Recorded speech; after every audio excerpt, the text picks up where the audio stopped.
Hey, buddies, thank you so much for checking out this episode of More with Stumpo with me, the host, Matt Stumpo. Today's guest really spoke to my heart through this episode, and it was something that really kind of convicted me and a lot of stuff that we discussed in it, especially about God and my religion, my faith, God. I really hope that it speaks to you guys as well. His name is David Storvick. He is with the 148 Ministries. Him and his wife, they both lead and run 148 Wellness and 148 Ministries. If you guys have heard of them before, that is amazing. If you haven't, well, here's your first time, and also to learn about the people who started this. This has been a ministry that someone actually brought this to my attention through Facebook. They sent me a message on Facebook and said, hey, I think this guy would be great for an episode on your podcast. And they were definitely right. We talked about a lot of stuff. What they do is they work with women that have been assaulted or abused, and women also dealing with addiction as well. And don't worry, men, they also have some stuff for them as well on Monday nights. I could post some of I will post their links down below in the description feed, or if not, I will tag them on Facebook. And it's also, you can look them up with 148 Ministries on Facebook as well. And I also will tag in their email in the description for anybody who's wanting to learn more about their organization. It's a non-for-profit. I think it's an amazing thing, and I hope you guys really enjoy this episode learning more about David and this organization. Dave, thank you so much for taking the time out of your really busy schedule to come on my little show. So go ahead and introduce yourself to the audience here. Yeah, David Storvick, pastor and director with 148 Ministries here in Greenwood, Indiana. Beautiful, beautiful. Well, I will go ahead and say how I got introduced to you, which was, I don't think she'll mind if I say her name. I don't think so. Kim Caudle. She's a super sweet woman. She reached out to me on Facebook, and thank you very much, Kim. If hopefully you're listening to this, we're watching. And she reached out and said, I know this great guy. He runs 148 Ministries and 148 Wellness, correct? And he's doing a lot of him and his wife are doing a lot of great things. I think he would be a great asset on your podcast, which I agree. So yeah, thank you again for coming back on. So you run 148 Ministries and 148 Wellness.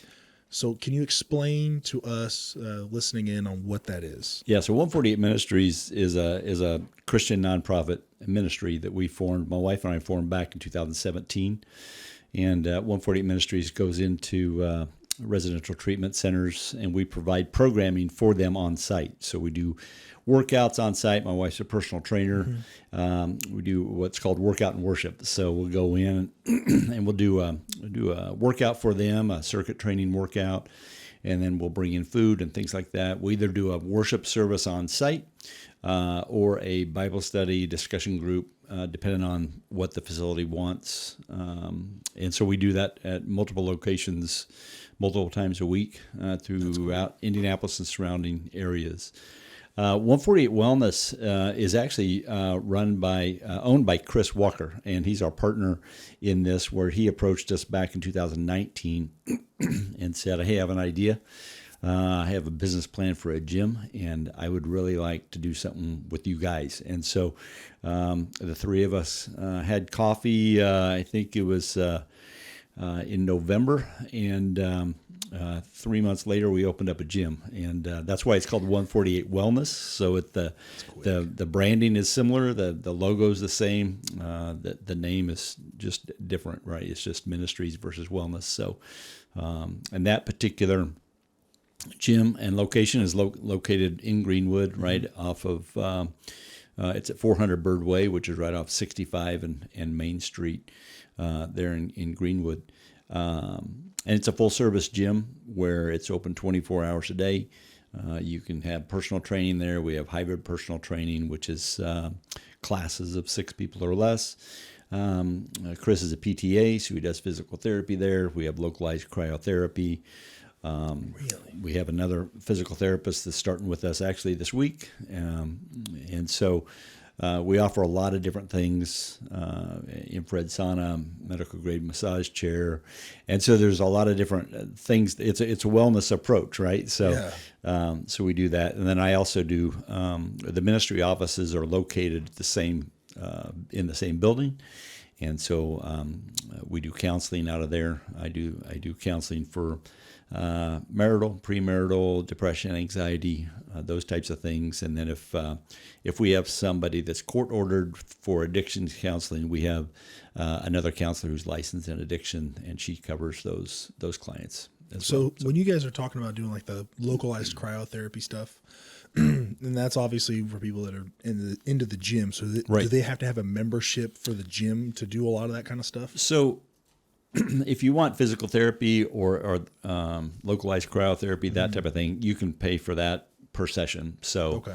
yeah, by the half hour. So Do you guys go through like insurance at all with that, or no? don't do insurance at this point. Yeah, so it's all self-paid there. Okay.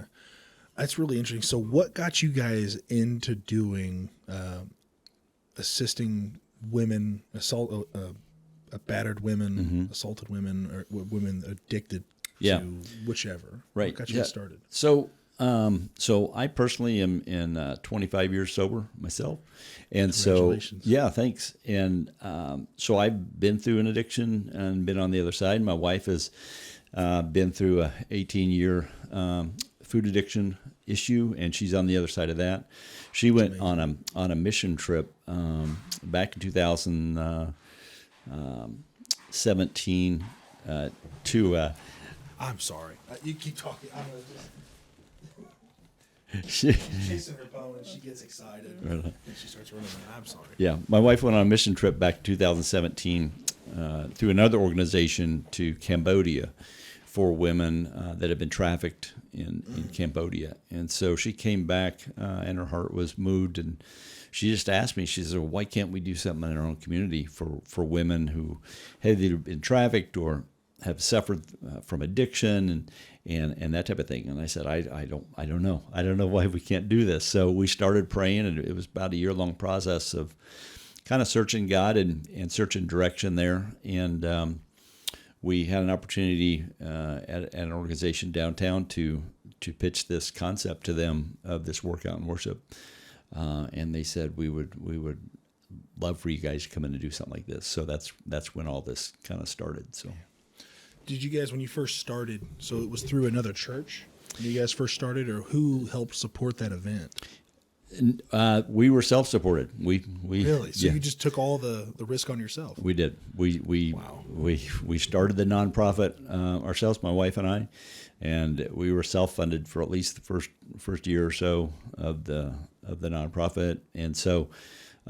We now have ministry supporters that help us and help us financially, and then we have a number of volunteers that help us do these programming events at these different locations. So yeah, we just started on a wing and a prayer basically. So Do you mind if I ask what your addiction was?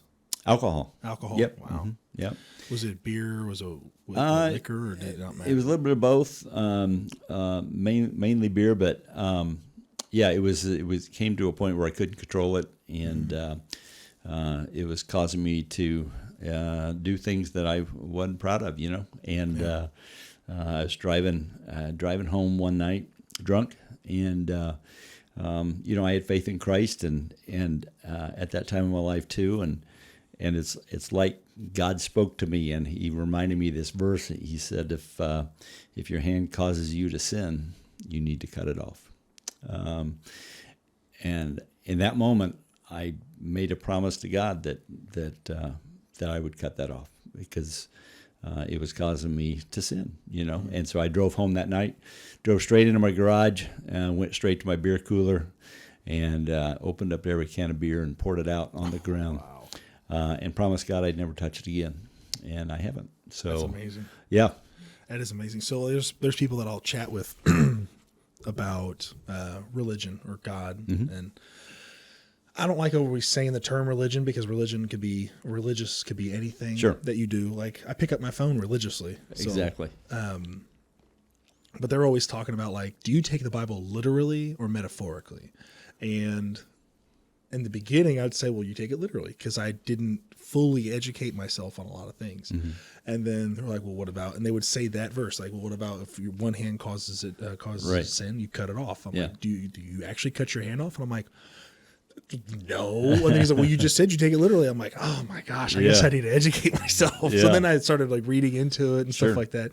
But I find a lot of it so interesting about like how Jesus would speak and give stories and use the parables and use them as like learning lessons for others. Right. And it was tough for me to understand when he was telling a story versus when he was like explaining something that actually happened. That's what I had issues with trying to understand. Right. Plus, like it's not a language barrier, but like it's so proper in how it Right. talks in most of it. Like there's such good writers that like I'm just not typically like the smart enough to be like, okay, now this is when they're telling a story. Okay, so I'd have to go back and like there's a Bible app that I have on my phone that I would go back on and be like, okay, I need more explanation in this.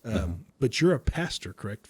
Okay, so what was your education in, or did you go to a college to do a lot of the stuff? Yeah, or how so did you actually get my into that? undergraduate degree is in mechanical engineering. So, Oh wow! So you're some guy.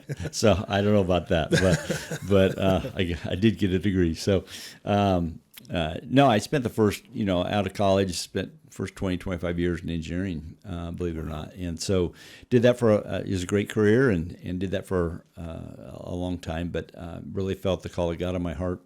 And so I quit that job and I went back to school. I got my master's degree from Cincinnati Christian University with an emphasis in pastoral leadership and counseling. So, yeah, and then here we are. So, yeah. So what has been some of the more impactful? Let me rephrase this.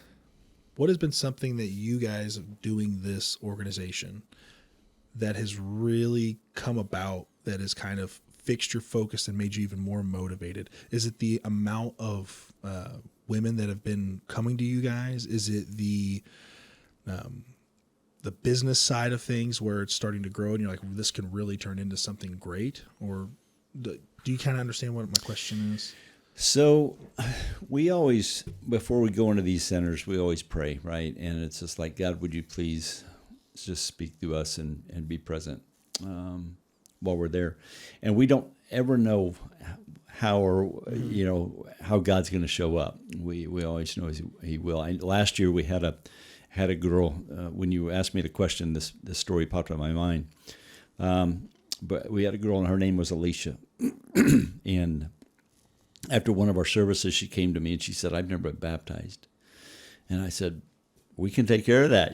We can do this." She's like, "I would love to be baptized." And so she graduated from the program at the residential treatment center, got out, and then we had a baptism service for her specifically, and baptized her into Christ. Her family was there, and that type of thing. And so it was just really cool to be a part of that, part of her life journey. And then we kept in contact with her. She actually worked out at the gym for a little bit, and when you're working with people that are in and out of addiction, you kind of can read the signs. So we'd been texting her, and then she wasn't texting back. She had ghosted us, right? Yeah. That's what they call it. And typically in a life of an addict, when they ghost you, that means they're using again. And so we continue to pray for her and that situation. But I got a phone call about 5 months later, and the lady was like, "You don't know me. I'm Alicia's sister." And Alicia OD'd and died. And I said, I'm really, really sorry to hear that. And she said, Alicia talked about 148 and the impact that you guys have had in her life, and the way you treated her, and with the baptism, and just through the whole program. She said, "We don't have any money for your funeral." She's like, "Would you do her funeral?" And so I officiated the funeral, did the service for them, obviously at no cost. We're a nonprofit. Yeah. We help people, and so what was interesting about that is when you can have a conversation with someone about Christ, and they come to Christ, and they have this saving knowledge of Jesus, right? And they demonstrate that through public baptism and affirmation of their faith. And then you have, unfortunately, she died, but it was an easy sermon for me to preach. because we'd had that conversation about what it means to have faith in Christ. And so at our funeral, I was able to communicate that with everybody there and say, look, here's the conversation that Alicia and I had. And I saw her put her faith in Christ, And so from that standpoint, it makes that message pretty easy and pretty clear to the people at the funeral. So when people ask what we do and how we get involved with other people's lives, I mean, that's one little example of how we get involved, to that level with some of these girls. So with you guys dealing with people with addictions, what addictions do people normally have, or is it just any type? Like if they say, I have a shopping addiction, and they come in, or is it specifically drug and alcohol? So it's primarily drug and alcohol. So, back to the centers that we serve, Volunteers of America is one organization that we provide programming for. They're a residential treatment center we have a couple programs there. One is their women's program, which is their Fresh Start program. It's a program for women. It can be court ordered, or it could be they'd be right off the streets. So usually it's meth that when they're coming off the streets, that type of thing. Sometimes alcohol. And then this particular program is unique, I think, in the state of Indiana, where if DCS says that they can keep their kids, then the kids can be with them in rehab. Really? So so we'll have children come down. That's interesting. Yeah, for the workouts, babies, and that type of thing. So some of our volunteers that go with us, they'll hold babies while the women can work out and enjoy food and stuff like that. So. And then the other organization we serve in Indy is Teen Challenge, which is up in Lebanon. So to answer your question, we see a lot of meth type of addicts. Some of them are still detoxing. I was going to ask you about that. Yeah, so some of them are out if they admit themselves.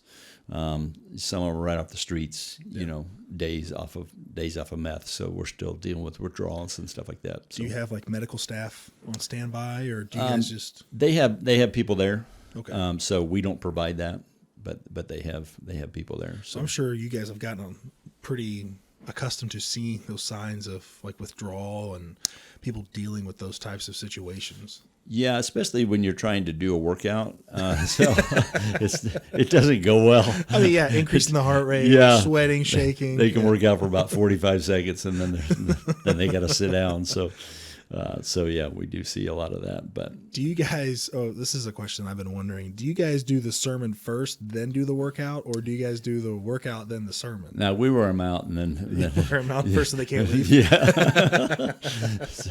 so usually we do a workout, and then we'll break for food. So we'll bring in like some really high quality food, some veggie trays, fruit and cheese trays, stuff like that for the Gatorades and stuff like that. We were down there last Friday, and this one girl had this big old bowl of strawberries, and she was eating them like somebody was going to take them from her, and she's like, these strawberries are so good. I haven't had strawberries forever, Yeah. And so anyway, we try to provide them some good food. So with your wife being a physical trainer, does she also have like a background in any type of dietary prepping for food? I mean, yeah, she does some nutritional counseling as well as a part of her profession. But we also bring in a cookie tray, so it's. I might show up. Yeah, right on. But we can't get too far. The food they serve at some of the residential treatment centers isn't the best.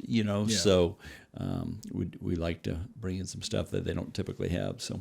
What is a lot of the stuff that's missing from these other organizations that you guys have that's different? Obviously, the fitness aspect into it, but do you recognize anything else? Yeah, so it depends on the organization. So Teen Challenge, for example, up in Lebanon, they are a Christ-centered residential treatment center. So they have a lot of neat Christian programming there. They have they put the girls through high school programming, so they'll get a degree and that type of thing. So the fitness part we do bring in that is pretty unique to them up there at Volunteers of America. they don't have any fitness at all, so we're it when we come in. At Volunteers of America, we're also one of the only spiritual external programming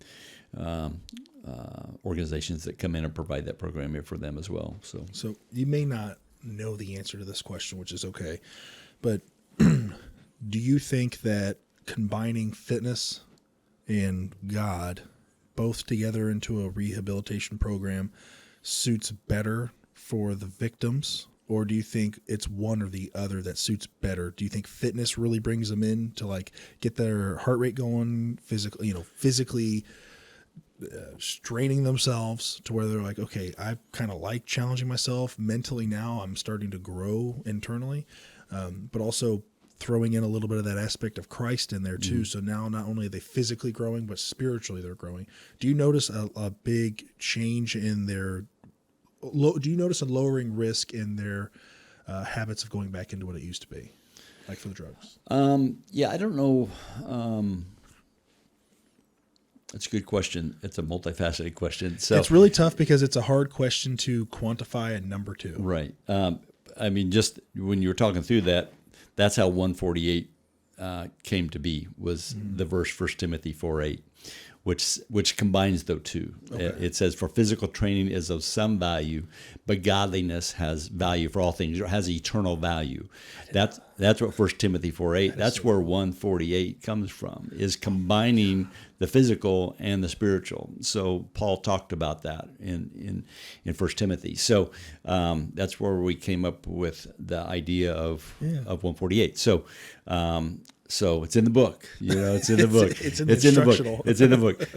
But no, I mean, and my wife could talk more about this in depth, but the physical aspect of healing, post addiction or post trauma, right, is very, very beneficial for people if they can do that on a consistent basis. It helps with depression, it helps with anxiety, those types of things.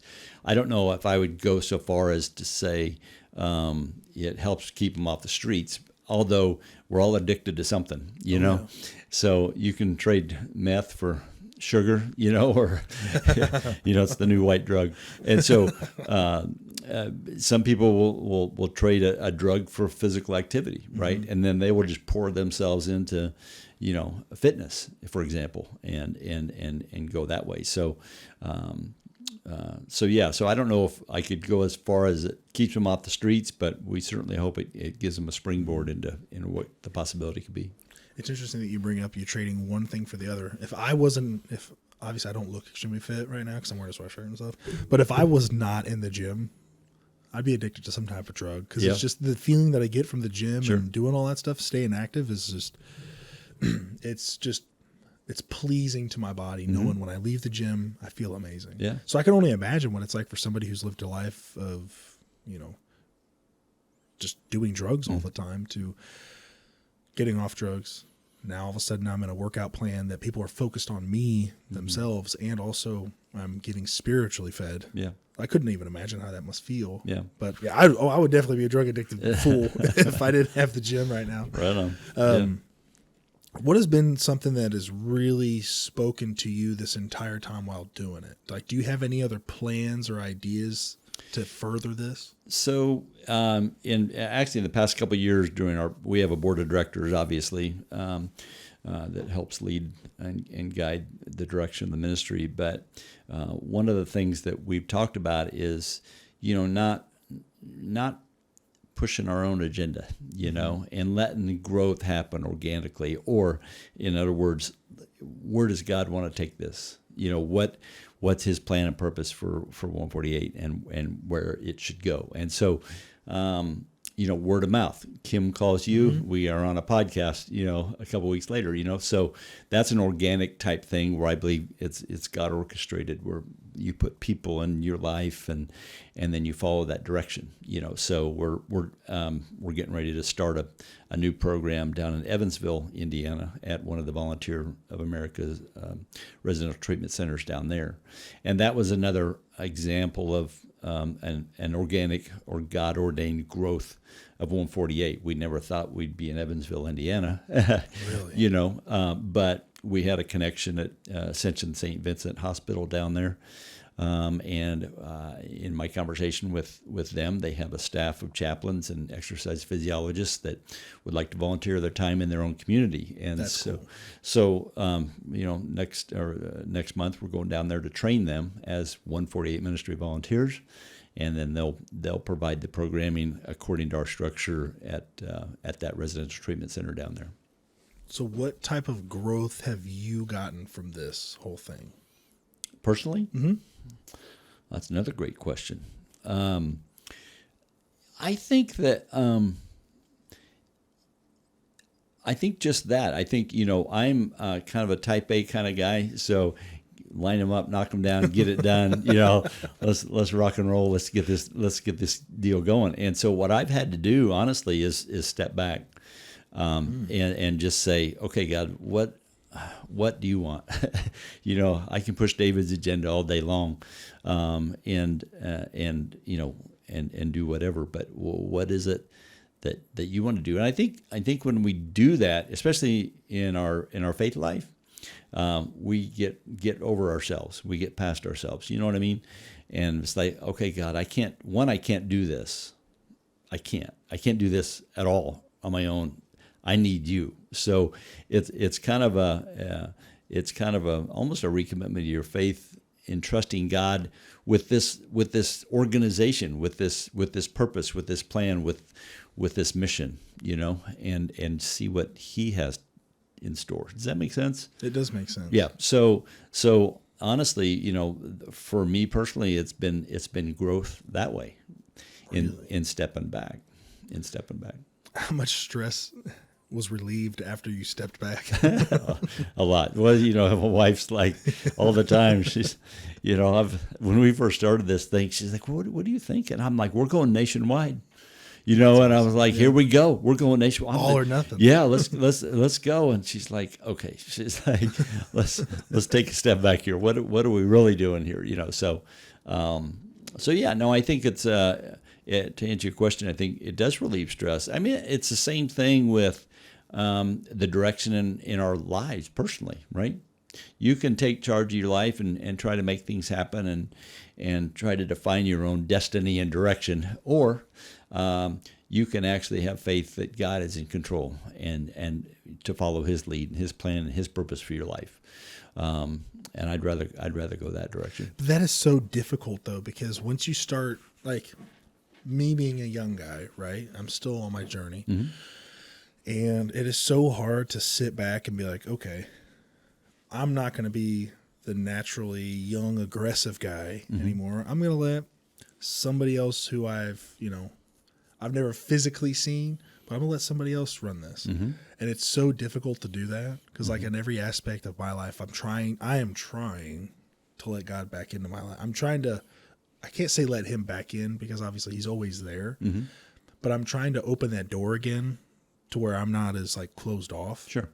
And it's so difficult because it's like, I really feel like I can do this, but I can't. Like, right. I know that I can't. Like, I know that I need to have that strength that He can only give because I can only go so far. Right. Is strong. I want to be like Samson. You know what I'm talking about? Like, that's my whole sleeve. My whole sleeve is Samson and Delilah. Nice. And that's the reason why her name is Delilah, too. Okay. Like So I want to be like him, but like I need God's support on that. Like I need the hair growth. Yeah. It's not happening, but right. I need that. But it's like, that's hard enough as it is because it's almost like letting go of the wheel and being like, I hope we get to the finish line. Right. Yeah, no, I understand that, but there's also there's two aspects to that, right? Mm-hmm. There's one is God is orchestrating certain things in your life, but two, there's also a certain amount of work that is required of you, right? You're not going to get a job unless you send out a resume. You can't say, "Oh God, give me the job," and then just sit in your bedroom and hope for a job, right? You got to do some work, right? Yeah, and so there's certain aspects where you have to take a step of faith. The Bible. One of my favorite stories in the Bible is where Jesus heals the 10 lepers, and He could have done that in any way He wanted to, right? He is God. He could have touched them and they would have been leprosy free. But he didn't. He said, you will be healed from your leprosy. Go and show yourselves to the priest. Because in the first century, they had to be declared ceremonial clean by the priest. But then the next line is what's so cool. It says, as they went, they were healed. Which means what? One, they had to have faith in God, and they had to take the first step. It was as they went, they were healed. And by the time they got the priest, they were healed. So in our own lives, we got to take the step, right? Mm-hmm. You got to trust God, but you got to take the step too. And as you go, God will heal you. God will provide for you. God will show you the way. Which is the same thing with your guys' ministry you're doing. As long as these people are taking that step to help take care of themselves, they're going to get closer to being healed. That's the hope. Yeah. Man, yeah. That's deep. Yeah. Right on. That is deep. That's deeper than me. You know? That's really cool. I just find your ministry and your fitness stuff so interesting because it's like I've used fitness before to like try to motivate guys to, because obviously they'll be like, hey, I want to go to the gym, I want to get a little bit more bigger. And I'm like, that's perfectly fine with me. And I could use that to like grow a good friendship. And I think it's so interesting that you guys are bringing the spiritual aspect into it as well. And I think that's great. And it's, what has been something that you think is on the horizon for 148 Ministries? Well, I do know that I think this Evansville program is going to go.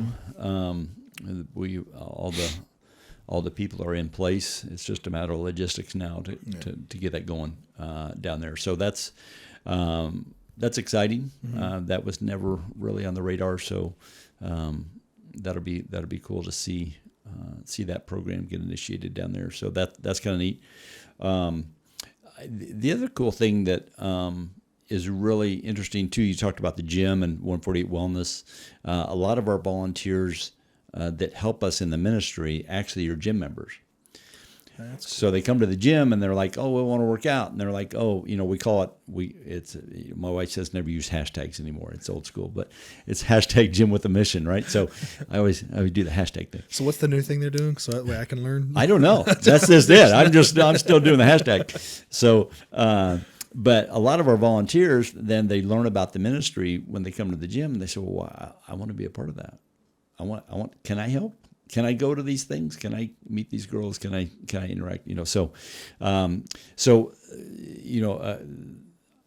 I love it when people get involved that way because it grows them, and that was an aspect of the ministry I didn't see or couldn't predict.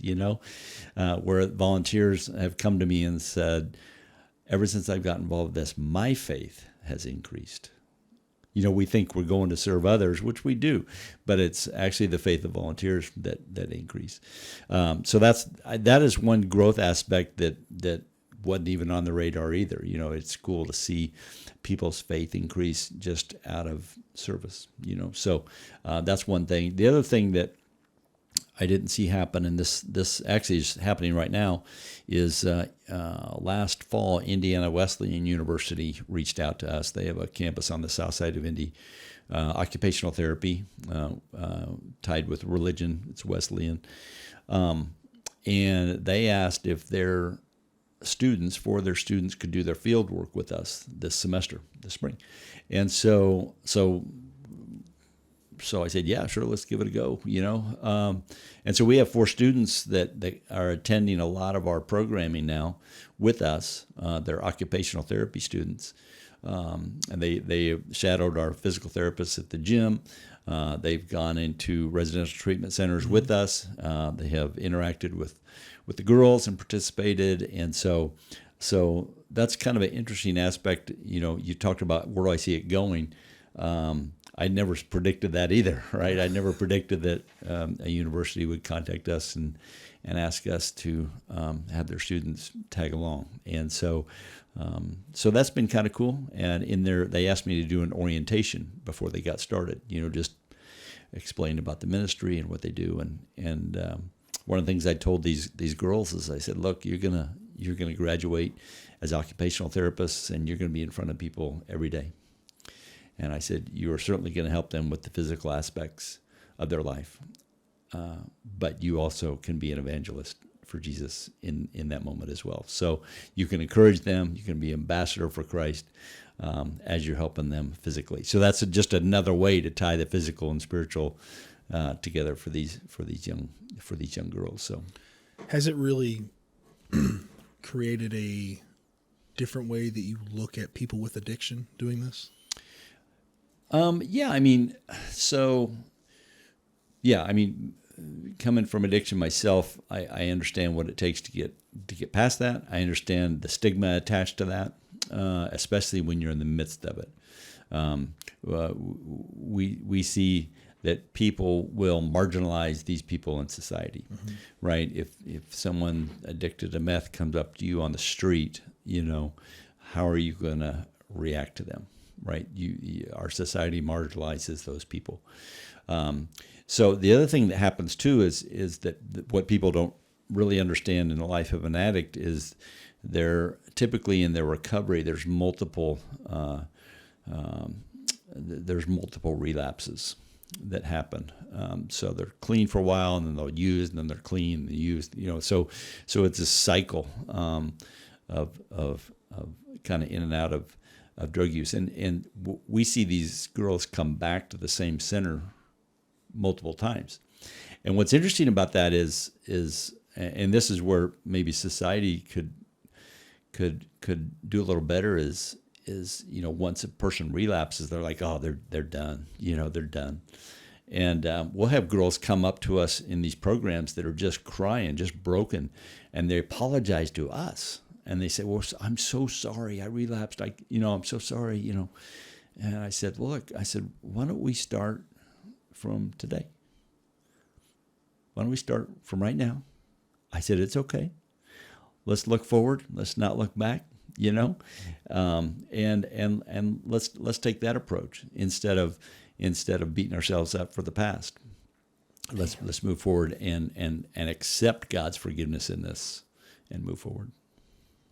The tough part about when someone gets clean and then they go back to relapsing is typically overdosing. Sure. Because they go back to for those listening in that don't understand that, if you're doing drugs for a certain amount of time, and this is what we deal with a lot of, because when someone says, hey, they were just like, we walk into someone's house for an overdose and they go, they were just in rehab. And it's like, okay, so when someone's doing drugs for a long time, they build up a tolerance, right? Mm-hmm. So when you build up that tolerance, let's say you're doing 1 full ml of, which is a lot, 1 full ml of meth, or injecting heroin. So let's say you're used to doing a ton of heroin. Well, you go into withdrawal, you go into a rehab center where, let's say it's 2 months, you're doing nothing. You've already gone through your withdrawals. Now your body's kind of starting to get back on track to how it should be normally. And then when you get out of it, you're like, oh, I used to do this much heroin before. I want to get high again because of that feeling, which is that dopamine response, that dopamine dump in their body, which only like refills every 7 years. So like that feeling, that's the toughest part too. It's like that feeling that they get that very first time they do a drug, that dopamine dump, it takes 7 years to build back up again. No, I'm not recommending doing it every 7 years, but that's when you would get that high again. Right. And they go back to that original amount, what they used to do, and then that's what causes them to overdose, which is so dangerous and deadly to them right after getting out of rehab. So typically when we know someone's done that right after rehab, it's like, this will be a tough one. Yeah. Because it's just, it's a circle that I know I've Narcan, I mean, not me specifically, but we've gone on the same people and Narcaned them 3, 4, up to 5 times that I've been on. Yeah. And it's so difficult because it's like, man, you're throwing away so much. You're throwing away for the stupid addiction that you have. So I'm on the opposite side of this to where we're the ones responding to them. Right. And then you're getting the receiving end of them coming to you saying, I want to change. What we see is them not changing and then them doing the same thing over and over again. So we have a jaded view on a lot of this stuff. So that's where it gets difficult. And what do you see? Do you see any legislation that would help, like politically or through the government, that would help organizations like you with the impact of people who are addicted? I mean, it seems like for our nonprofit, not sure other than funding to get more programs out there. For the addiction treatment centers that we're in, I know they always are staffing's always a challenge for them.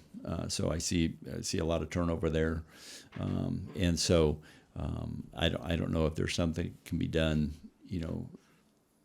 from a staffing perspective for these residential treatment centers. I can only imagine how stressful of a job it is. Mm-hmm. And yeah.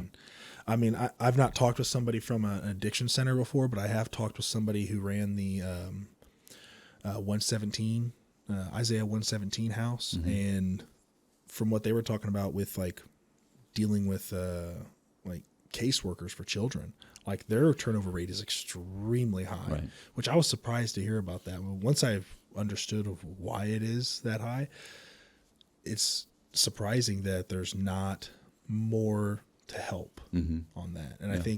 I think what Christian organizations really thrive in, way better than any other organization or cause out there, is the help, being so helpful in facilitating all of those organizations, or the government organizations. And they Mm-hmm. just work. I think they work so well with them, Mm-hmm. because it's just, there's people who want to be there, who truly care. Not saying that these caseworkers don't, or the addiction services, they don't. I think they do, but it's just, there's so much of them.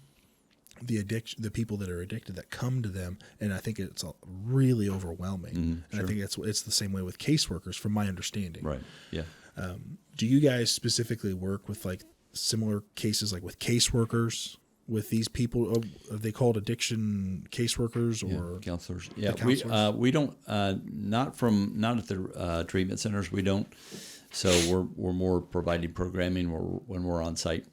Okay. And so we don't get involved in the in the treatment programs or anything like that with the individual counselors. And we talked a little bit before this, but you were mentioning that with women that are mandated to come in, they're actually more attentive versus the ones that voluntarily come in. Yeah. So I think the attention span is there. If they're voluntarily there, or if it's a lot of times when we'll show up at a residential treatment center, if they make it voluntary to attend our programming, sometimes the girls they just want to get out of the rooms or whatever, So if it's mandated that everybody comes down, we have a couple of different demographics that show up. We have the girls that are really interested in doing the exercises, hearing a message, and then we have the others that just simply are off in the corner making a disturbance and creating a scene, So, so yeah, it is interesting to see the difference in the girls when they come down. So do you physically work with them yourself? You're involved in the workouts as well? Mm-hmm. So a question of mine then is, if you have somebody who's not really engaging, how do you go about helping them start to engage in the workout? Again, you can't force them to do anything, right? Yeah. So I'll just go talk to them. I'm like, hey, how you doing today? How's it going? How long you been here? How's it going so far? That type of thing. One of the things that we bring to the residential treatment center when we go downtown for the women is we bring our 15-month-old German Shepherd, Walter, and so and he's great with kids, and we call him a semi-therapy dog, Yeah. So but what's interesting is we've seen the girls come down. They don't have anything to do with us, but they'll sit in the corner with the dog. That's cool. For an hour and a half and just pet him and and spend time with the dog, and so that's therapy for them. And it's therapy for him too. It's therapy for him too. Yeah. That is something. So I've had some buddies, I know I've mentioned it before on this, they'll go through some tough times, and I'll be like, hey man, reaching out to you if you need anything. And what they'll respond back typically with is like, is your dog back at your house? I was like, yeah. He's like, are you at home? I'm like, no. He's like, I'm at work. I'm going to go over to your house and hang out with your dog. Yeah. And sometimes it's just all they need. Exactly. They just need to pet a dog and just cuddle with a dog for a Right. bit. I got the best dog in the world, by the way. She's the best. She's a gift from God. Yeah, there you go. There you go. So with this whole organization,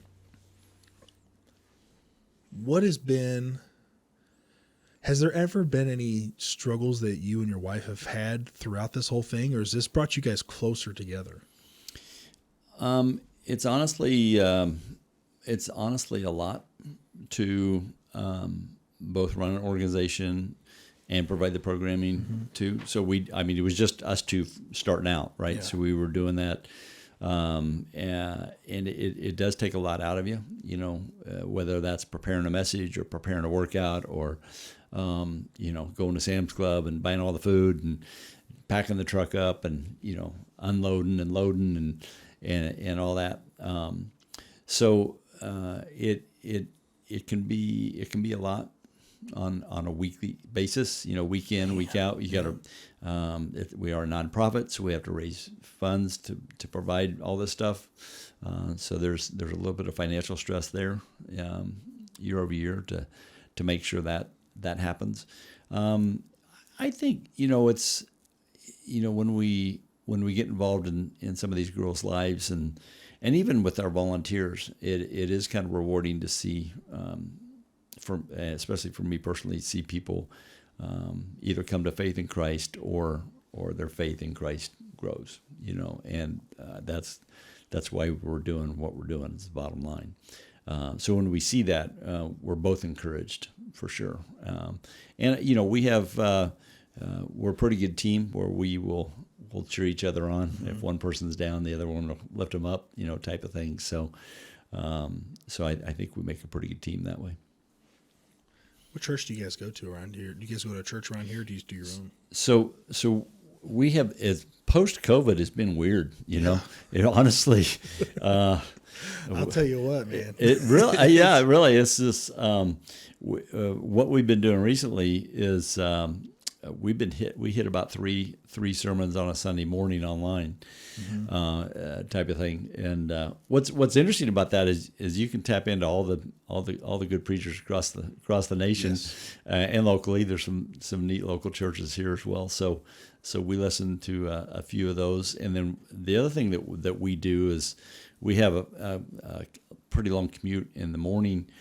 So we'll put on a sermon in the morning. So, and we'll catch a sermon almost every morning coming in to work or to the office or whatever. And so, and we'll talk about that. So we get a lot of messages through the week, if you know what I mean. So you're bringing a lot into you. Yeah. So it's kind of cool. She's a big reader too. So, we talk a lot about what she's reading and that type of thing. So what kind of online churches are you guys listening to? Any off the top of the head that you remember? Yeah, there's the Bible Project, which is who's the guy that runs the Bible Project? It's out in Seattle. His name escapes me. Why does it? He's one guy we listen to. We listen to Elevation Church, Stephen Furtick. We watch a lot of his stuff. We catch some of the local stuff. Emmanuel, Danny Anderson. We catch some of his stuff. Judah Smith is another guy on the West Coast that we listen to. He's a really good teacher. We'll pop into Andy Stanley's stuff. I do like Andy. Yeah, so he's got a lot of neat stuff there. Tim Mackey. Great. He's much more of a teacher, less of a preacher kind of guy, but a great biblical scholar. And man, he is just he's just a wealth of knowledge and information. So those are some of our top ones that we try to catch on a weekly basis. If you don't mind, what do you think is Sorry, she must see an animal out there. She hardly ever barks ever. What do you think is missing in a lot of sermons today reaching people out in society? That's a loaded question. I know. I'm always asking. I just got told that last two interviews ago. They were like, "That's a low question." I'm like, "I'm sorry." Yeah, like, there's so much I'm wondering, and it's really hard to ask. But like, there's stuff missing in it, because obviously when I used to go to church, because I used to go, I would sit there and listen to the sermon, and then they would get into politics, and obviously whether you believe in one side or the other, there's issues if you're a Republican or a Democrat, because that's the two parties. But Right. that's an issue that I've always found to be, once you mention something in politics as a pastor, then where are your morals at? Where do you stop it at? Because obviously you go to one side, well, they're letting, transgenders, dance around children. You go to the other side, and it's the far right side is filled with hatred on some stuff. So it's like, where is this line got to be drawn at? So I think it's pretty clear, honestly. And I think, there's a lot of good speakers out there. There's a lot of good public speakers. There's a lot of good motivational speakers, and I think sometimes churches turn into motivational speakers, right? And there's a place for that, but not necessarily in the church. I think there's two things that can be preached. We can preach principles to live by, right? That's where motivational speaking comes in. Or we can preach a person of Jesus. And so the difference between principles and the person of Jesus is, where is your faith? Are you following principles, or are you following Jesus? And that's where I think some of the churches get a little off track, is they've turned into motivational speakers that'll give you 5 key points to live by, but what they're not talking about is your faith in Christ, and how do you exercise that, and talking about going into the world and being an ambassador for Christ, and taking the message of hope to people like addicts, or your coworker, or whoever who needs to hear the message of hope that Jesus has. And and I think it's a pretty easy crossover, because we can talk about, do not lie, do not steal, these are principles, right? These are Old Testament principles in the book. They're in the book. Preach the book. But if you ask Jesus what those meant, he said, love the Lord your God with all your heart, soul, and mind, and love people as yourselves, and he says, if you do that, the others will fall from that. So let's pursue God, and let the principles come out of that. Does that make sense? Yeah. Man, so it's, because that answers a lot of the questions that I've had for the longest time, because I was obviously going to a church for a while. And then I had issues with one of the pastors that was just sitting there, and he was great at motivational speeches. And I'm like, I'm not learning. I'm not learning about God. I'm not learning. I love learning the history of reasons why. Andy Stanley was a big instructor for me about learning about the past, like how women were treated back then, how they were seen back then as obvious, like basically like property. And then like with children, like you didn't talk to children. Like it was amazing if like when Jesus would sit down and talk and give a hug a child. Who was the woman that went to the well? What was her name? It escapes me right now. I just talked about this with somebody else the other day. The woman at the well. The woman at the well. Is it the woman at the well? I don't think she even has a name. Does she have a name? Does she have a name? Well, she was on like her 5th or 7th husband. Yeah, sure. And like he knew everything about her, but still talked to her. And other people wouldn't even allow her to go to the well at the same time. And he was there. It's like, it's a lot of action, doing it. It's showing by action and not just proclaiming it. And that's what I felt like it was more. And I nicknamed this to a lot of Christians as the typical topical Christian. Like, and it's people who, as soon as they pull into the church parking lot, they're waving and they're nice. I'll let you go ahead. Like you go ahead. But then as soon as you leave the church parking lot, there's people that I'd run into that were just nasty. And I'm just like, I just saw you yesterday, bud. Like, and I'm not perfect. Sure. I am really far from perfect. Yeah. But it's like, that's the issue that I've been having with the church. And I think a lot of people have that, because I'll sit there and I'll ask questions of like, I'll chat with somebody, be like, why don't you go to church? And they'll be like, they're hypocrites. I'm like, I agree. Like I am too. Like I am not perfect, but I do see why there's that missed connection there. And you as a pastor, I'm sure you probably see that a lot, but like try to even get more creative with it to bring more people in. That's got to be something that is so difficult. What is your routine or schedule when you're putting together a message? So a lot of times I'll do a series. So I'll do like a certain series related to something, and I try to always tie it into what their view is of God and what their view is of themselves and how that differs. What does God think of them versus what do they think of themselves, and compare and contrast those two, because their self-image is pretty bad, when we talk to these girls. So I always like to bring in, who does God say you are? What does that look like? Are you, you're a child of God, you're forgiven, you're redeemed, you're set free, you're eternally secure.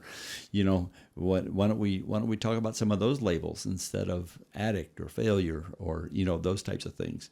And then what does the Bible say about that? How do we know that God calls us his child, and how do we know he loves us like that?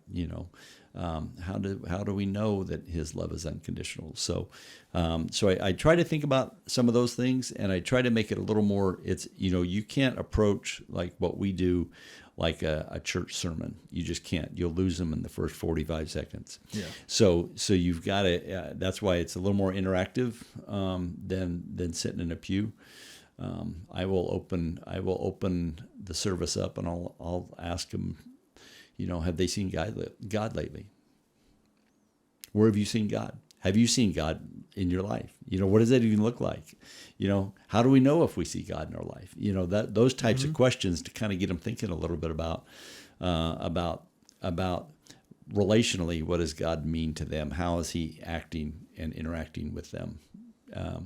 But so to answer your question, that the messages are always focused a little toward kind of introspectively, how do they view themselves, and then how much God really does love them and can forgive them and will forgive them.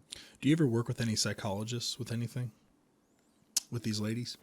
No, we don't get involved at that level. Not with. That was interesting because I remember I talked with I want to make sure that your side's recording. Yeah, it looks like it is. Okay, good. Whew. I'm not gonna lie to you. My heart dropped for a second. I did a podcast one time, and at the very end, I pressed stop, and I'm looking at it like, that's weird. It didn't go from moving to stopping. Oh, wow. And I went back and looked. Oh, I never recorded any of the audio. That's nice. Whoops. And I said, I'm sorry, man. You're going to have to come back on and do this all over again. We talked for like 2.5 hours. Oh, wow. And he's like, all right, fine with me. And he came, thank God. Yeah. He was nice about it. I've sat and talked with like a couple of psychologists before and their faith. And I'm like, how often do you bring in, because I had to see a psychologist last year. Like, how often do you bring your faith into what you talk about? He's like, every single thing I talk about is I use more from the Bible than I do from my books that I learned. Sure. I'm like, really? Yeah. But you think about it, it's like, it's a book about us. Like it's anything and everything that I've ever gone through in my life, I can go back and reference in the Bible. I can't think of anything that's happened in my life that hasn't happened in the Bible, which is so amazing to me that this book that was written 2,000-ish years ago, obviously it was put all together in letters and stuff like that, up to 300 years, I think afterwards, but 150, I think it was 150. I don't remember. I'm not that smart like you, but it was all put together from letters and stuff from all these different authors but like over 60 authors, but it all points to one person, and it's amazing. Have you seen there's a picture out there, and I might, if I think about it, I'll put it up on this.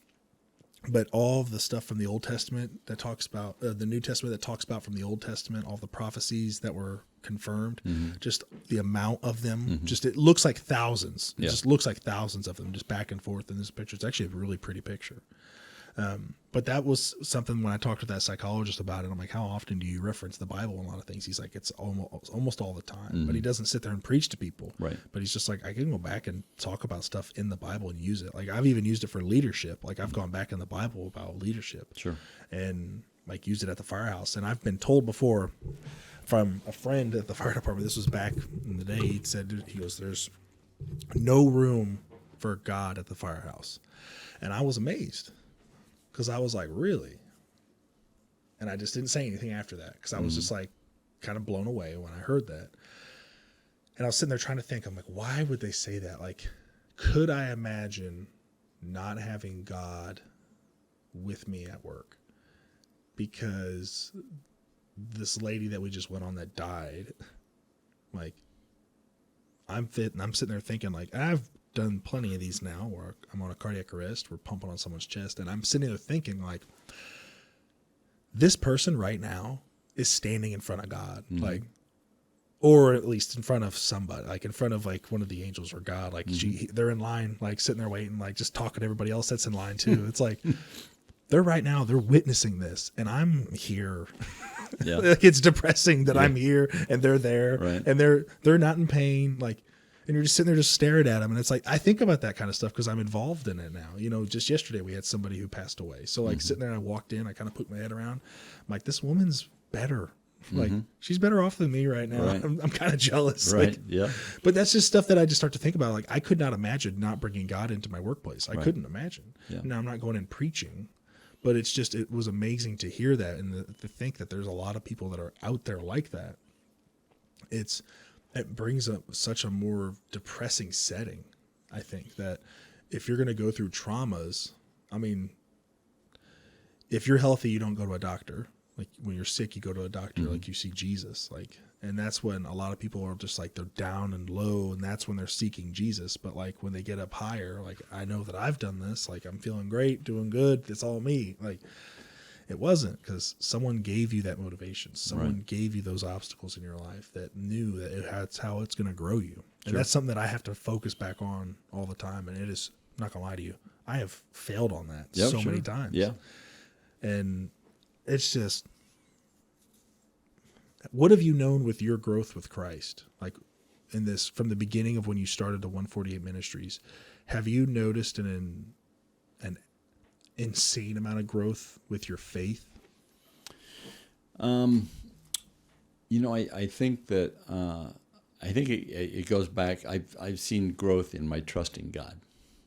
So, yes, perhaps my faith has increased, but my trust has increased because we touched on a little earlier is when you're into something like this and you're leading this and trying to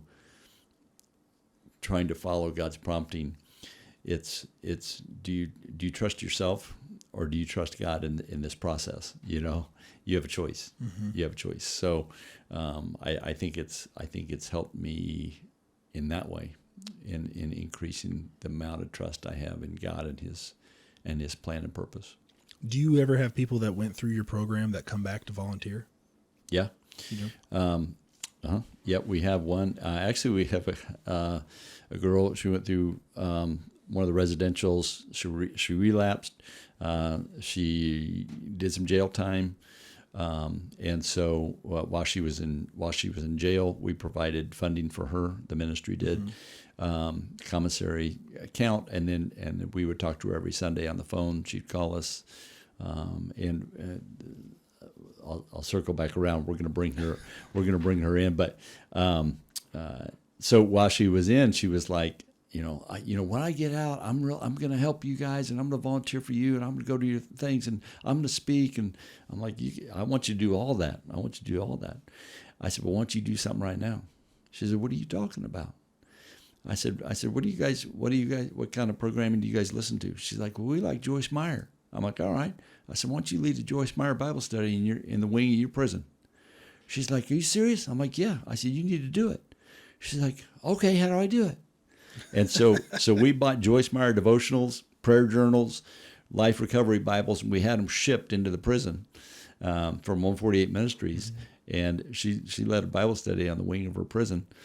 So she was volunteered for 148 in prison. So anyway, so cool. She just got out, and she's going to be our keynote speaker at our upcoming fundraiser in September. Where's that going to be at? That's going to be at Vina Villa Vina Villa, okay. in Greenwood. Yeah. September 10th, Sunday, September 10th this year. So What other stuff events that you guys have going on this year?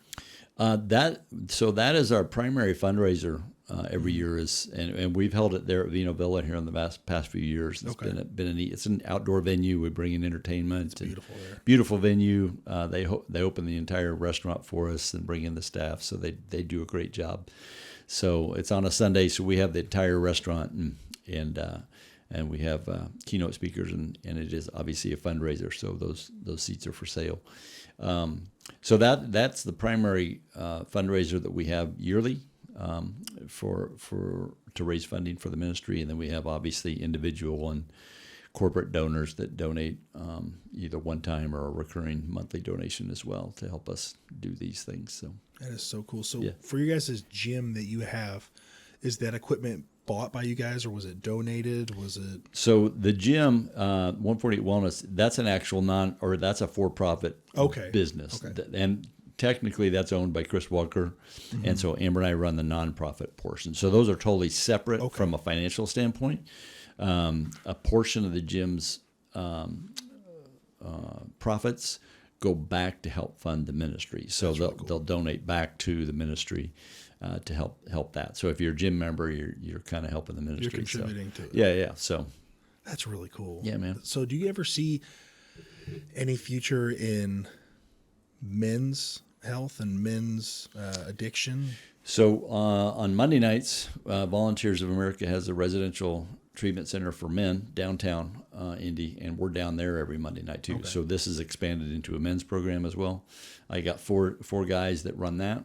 One of which who runs that men's program is he spent 20 years on the street, meth, and he's 4 years clean and awesome. Loves Jesus, and he goes down there and brings the word in a pretty cool way. So he's straight up with these guys. So and those men are primarily high risk parolees. So right out of prison, and then they also have a veteran program. So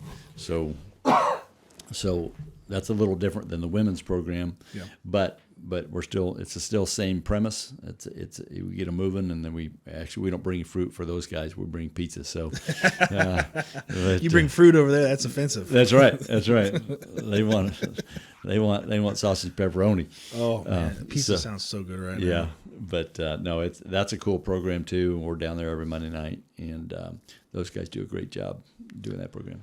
If people are wanting to donate or spend time with volunteering, mm-hmm. what is a great place for them to start at?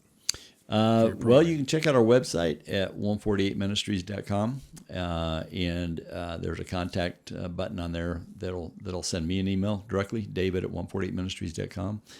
And just reach out to me, and a lot of times we'll just have we'll sit down and what's the interest and how you want to get involved type of thing.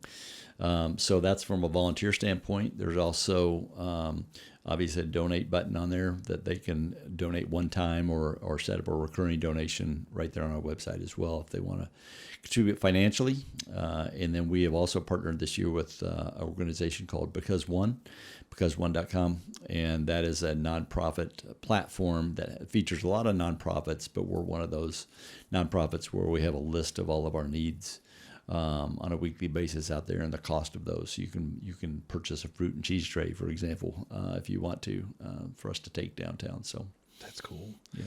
If before we finish up here, is there anything you want to say to just anybody listening in about people who are dealing with addiction or assault or abuse? I think it's our approach. Again, I think we live pretty comfortable lives in the United States of America, mm-hmm. and when people get off track, we've all gotten off track, right? We all have some sort of sin condition that we deal with. Some of our sins are public, and some are socially acceptable, and some are not. Some are illegal, and some are not, right? Yes. So we categorize those sins in a manner that we Americanize these sins, and so and fortunately, if everybody knew each of our sins and shortcomings and failures, I don't think that people would respond as they do. So I think when people see people that are suffering from addiction, like I said, we categorize them or we marginalize them or we shun them, instead of, sitting down with them and say, hey, what are you struggling with today? What's going on in your life? What's happened in your past? Why do you want to go to meth all the time? What's the motivation there? What are you after? What's going on? And so I don't think we do that. And the other thing is that's from an addiction standpoint. But if you're a Christian, how would Jesus approach these people? We already have a model for that. We already see how he approached those people, in the New Testament, right? Lepers, adulterers, murderers, tax collectors, women at the well, right? On husband number 7 or 6 or whatever that number was. It was a lot. It was a lot. It was a lot. And what did he do? And that's a great example for us. He sat down with her at that well and said, "How are you doing?" And he didn't condemn her or judge her. He equipped her to be the catalyst of hope for that. If you read that story, she was the catalyst of hope for that entire city.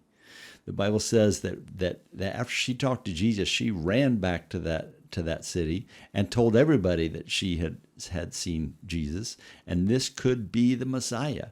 And it says the town came out, and it said many of those people were saved that day because of that one woman's testimony. The one woman that was ostracized by society.